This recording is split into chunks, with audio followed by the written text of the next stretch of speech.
మీరింత పని చేయకండి అమ్మా. మీ మావయ్యకి తెలిసిందంటే మమ్మల్ని బతకనివ్వరమ్మా. వాటన్నిటి గురించి నేను చూసుకుంటాను. అయినా ఆడపిల్లకి చదువు ఎంత ఇంపార్టెంటో నాకు బాగా తెలుసు. అది డబ్బు లేదని కోల్పోకూడదు. తీసుకోండి.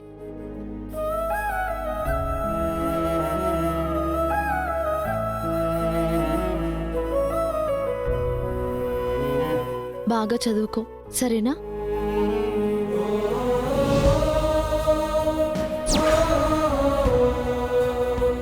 అలా ఆ రోజు మీరు నాకు సాయం చేసి ఉండకపోతే నా కూతురు చదువు ఆగిపోయిండేదమ్మా. అందుకే కీర్తమ్మ కోసం ఎంతగానో పోరాడుతున్న మీకు ఏదో ఉడతా భక్తిగానైనా కొంత సాయం చెయ్యాలని నేను ఆ కారు కాల్చకుండా వేరే కారుని తగలబెట్టానమ్మా. ఈ విషయం మన మధ్యనే ఉండనివ్వండమ్మా. మీరు వెతుకుతున్న కారు అక్కడే ఉందమ్మా. చేసిన మంచి తిరిగొస్తుందని విన్నాను, కానీ ఇప్పుడు స్వయంగా చూస్తున్నాను. చాలా థ్యాంక్స్ శర్మ గారు. అయ్యో, అంత పెద్ద మాటలు ఎందుకమ్మా?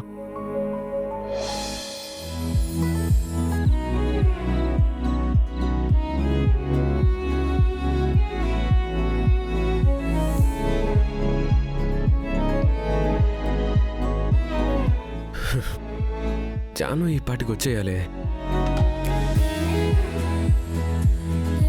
Hi sir. Hey Janu, come, నీకోసం వెయిట్ చేస్తున్నాను. ఎగ్జామ్ ఎలా రాసావు? సూపర్గా రాశాను సార్. ఫస్ట్ ర్యాంక్ వచ్చేస్తుంది కదా? మరి ఫస్ట్ ర్యాంక్ రాకపోవచ్చు, కానీ ఫస్ట్ క్లాస్ అయితే వచ్చేస్తుంది.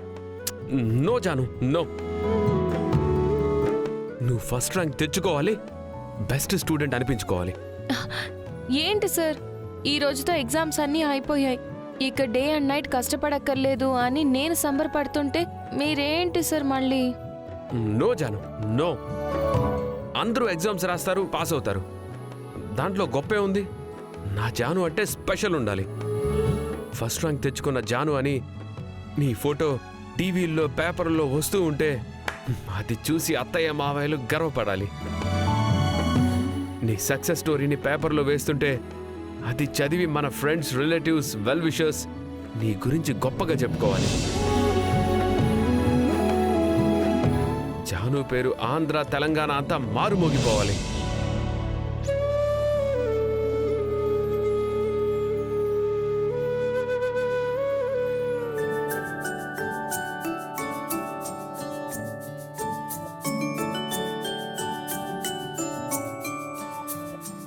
జై సార్ కోసమైనా నాకు ఫస్ట్ ర్యాంక్ వస్తే బాగుంది.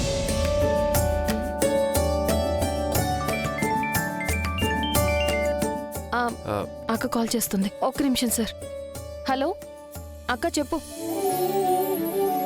చేస్తా, ఎలా అయినా సరే జాను చూసి అందరూ గర్వపడేలా చేస్తా.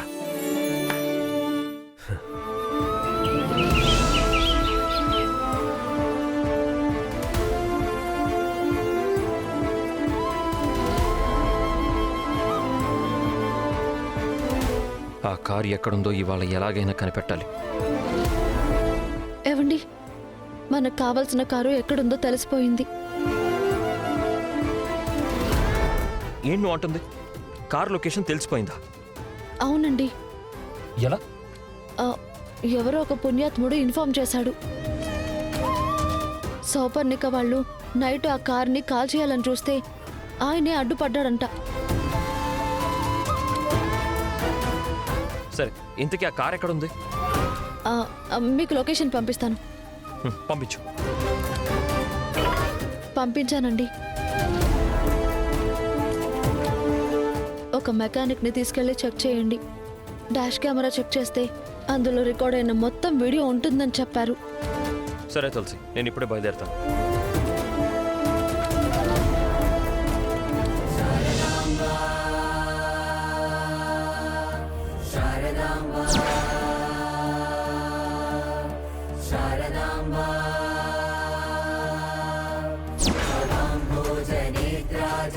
స్వామి స్వామి, ఇవాళ ఎలాగైనా నా భర్త బయటికి వచ్చేలా చూడు. రోజంతా ఉపవాసం ఉంటాను. ఆయన విడుదల అయ్యేంత వరకు హనుమాన్ చాలీసా చదువుతూనే ఉంటాను. ధిక్కరించిన అసురులని నేల కూర్చదశ కంఠుడిని అవతరించిన ఆయుధమే జై శ్రీరామ్. ధర్మయుద్ధ సంగ్రామంలో దిక్కులన్నీ స్తంభించేలా మరణ తాండవం చూపించే జై శ్రీరామ్. ప్రకాశమానుడి కాంతుల వాగిన నిశ్శబ్ద చీకట్లు కమ్మేసే ప్రచండ యుద్ధం చేసే చూడు రామా. అనంత రాక్షస సంహారంలో రాక్షస రావణ నేలకు కలిగే అఖండ భూమి తాండవమాడే రామా.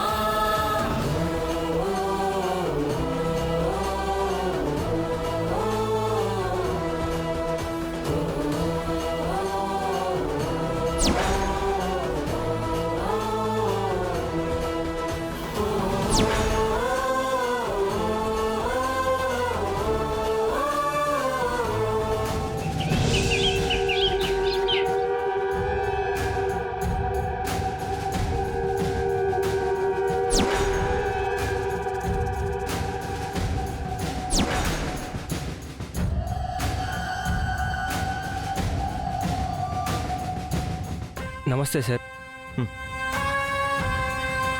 ఎవిడెన్స్ కోసం ఒకసారి చెక్ చేయాలి. వెళ్ళండి సార్. రండి.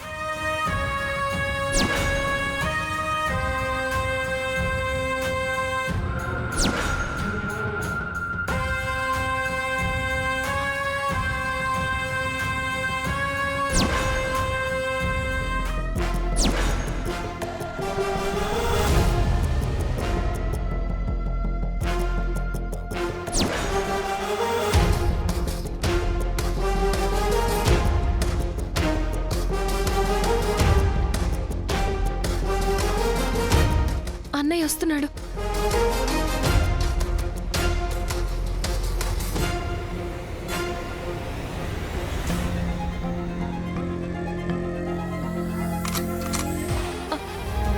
అన్నయ్య, అన్నయ్య, ఇవాళ నిన్ను ఎలాగైనా విడిపించుకుంటాం. బావగారు ఎవిడెన్స్ తీసుకొచ్చేస్తున్నారు.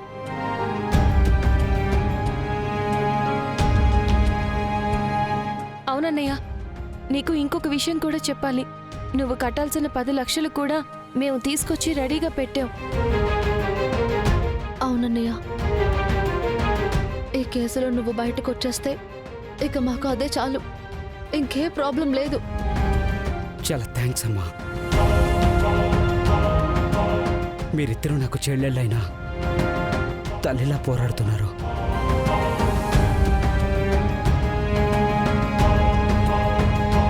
నిజానికి అన్నయ్య చెల్లెలకి సాయం చేస్తాడు. మీరు నా స్థానాన్ని తీసుకొని నా కోసం పోరాడుతున్నారు.